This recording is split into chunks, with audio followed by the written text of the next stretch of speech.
Good morning, everyone. Thanks again for tuning in. I just wanted to talk to you today about how important it is to communicate with others when something big within you is being healed, and a perspective to seek, approval at the beginning of something that's about to change. And how this can affect who has a role in your healing journey, and also how much of an influence they can have. It does bring in communication and boundaries, which are always really important. And just when we're in pretty intensified living arrangements, I think it's important to have this stuff down pat, to be wary of codependency, and also to own the process that you're embarking on. So when you've identified something within yourself that needs to be healed, that's a beautiful place to get to. And as you're working out how to heal that, as you dedicate time and energy and focus to it, I think it's really important to sit down with either your partners, the people you live with, or people that are really close to you, and express and communicate openly about that path that you're about to take. And asking for, in a way, consent and approval from that person binds it in somewhat of a contract.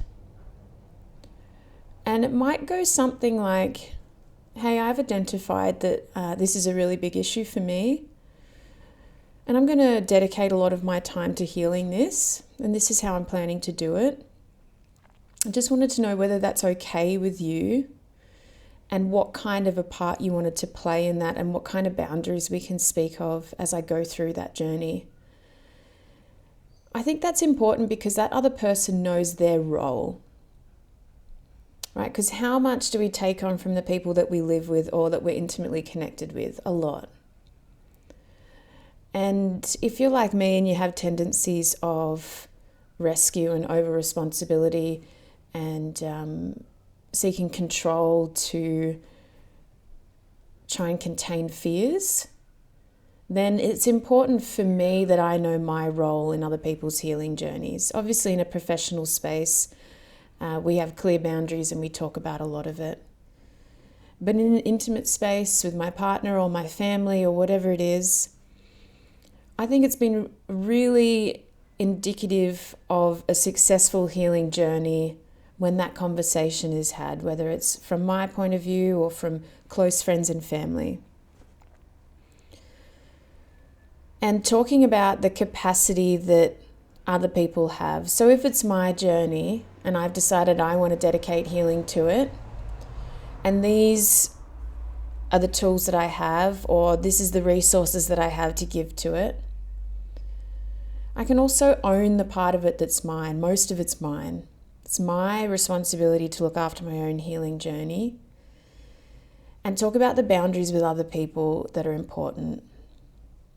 A lot of the time that's saying, you don't have to do anything except for you let me know when I'm crossing over your boundaries, and I'll withdraw when I'm dealing with a trigger, or I will seek your help when I feel that it's necessary.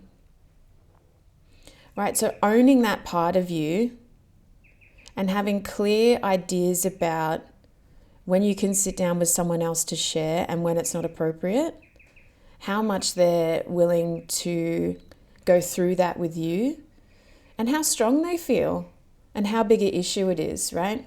If it's a really big issue and it affects more than one person and they're not feeling strong enough to hold space for you if that's their job, then it's important to have that conversation, and you either outsource a lot of that support to a professional or someone else, or maybe other family members or whatever, or you decide that maybe it's not a good time to go through that and you wait till both of you are strong again.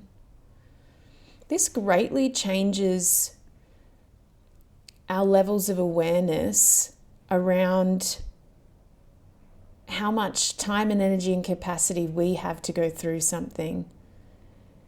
And really, it shows how much other people go through it too with us. And I think it's empowering for all parties involved when you can sit down and have that conversation. And I've known through my own practice that voicing boundaries is an incredibly empowering exercise. It teaches you about yourself and about other people. If you can sit down and specifically ask, what's my role in this for you? What do you want from me? And then I need to confirm that I'm capable of that. That really is creating the best container for that experience.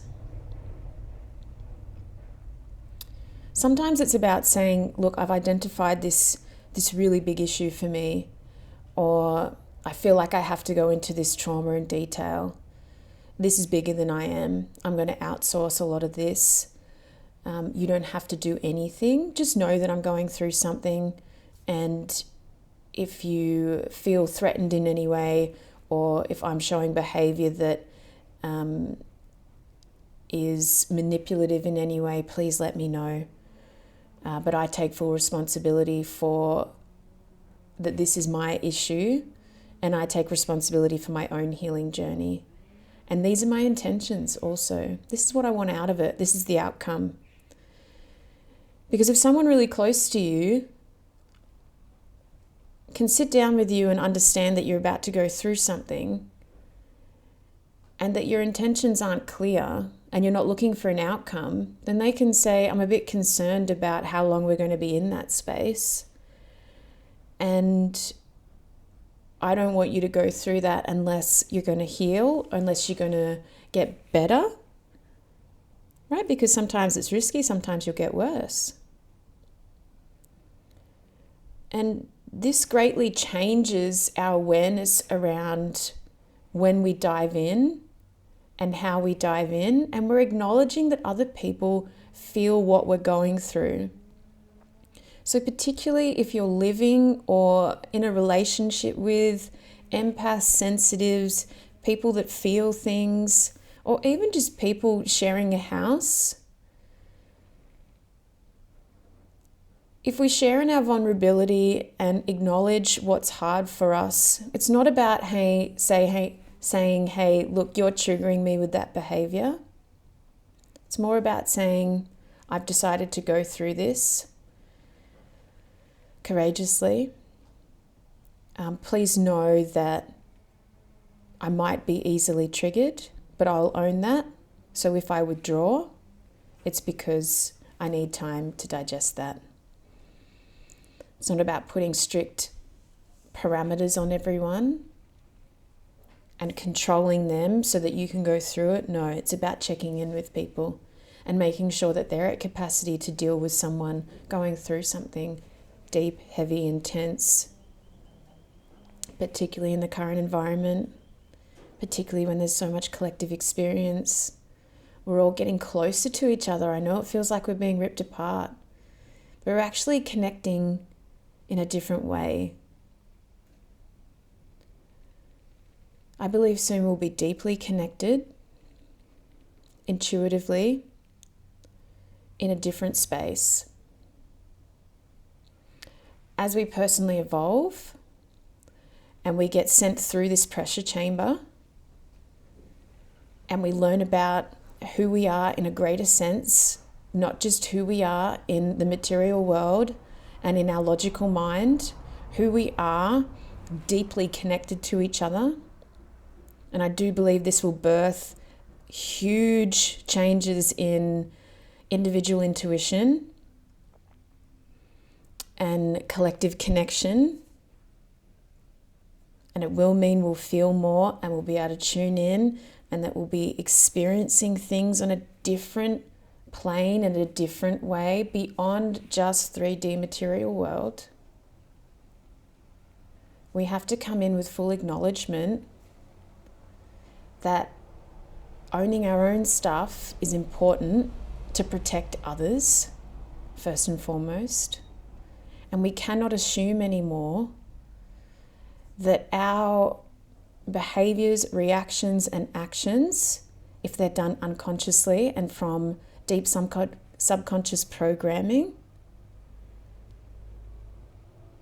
that's not going to affect someone else, that we are reflective of our environment, of each other.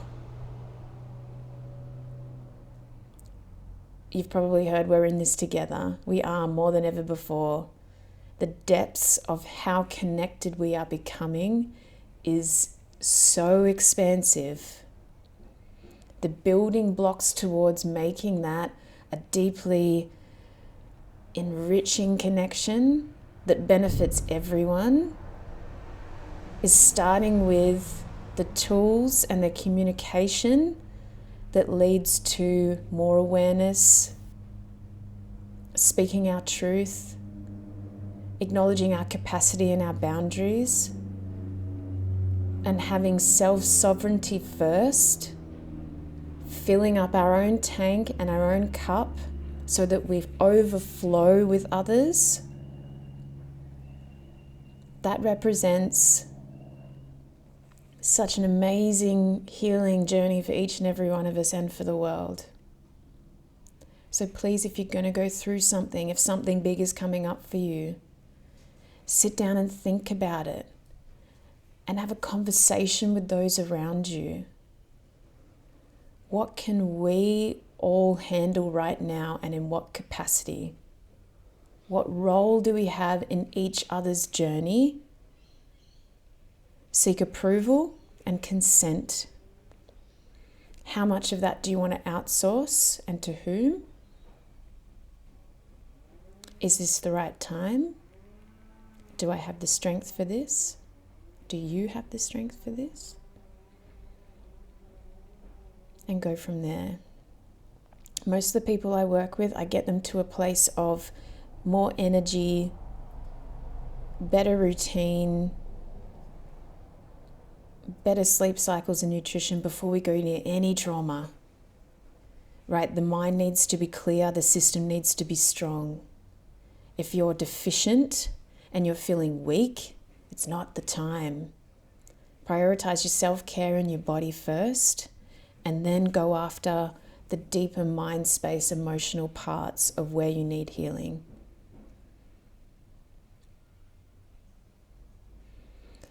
Once again, I hope that resonates, and thank you for tuning in. Let me know if you want any more information, resources. As always, just reach out at any time if you want to share something, ask something, whatever. And I will tune in with you next week. Thanks so much. Heaps of love to you all. Bye for now.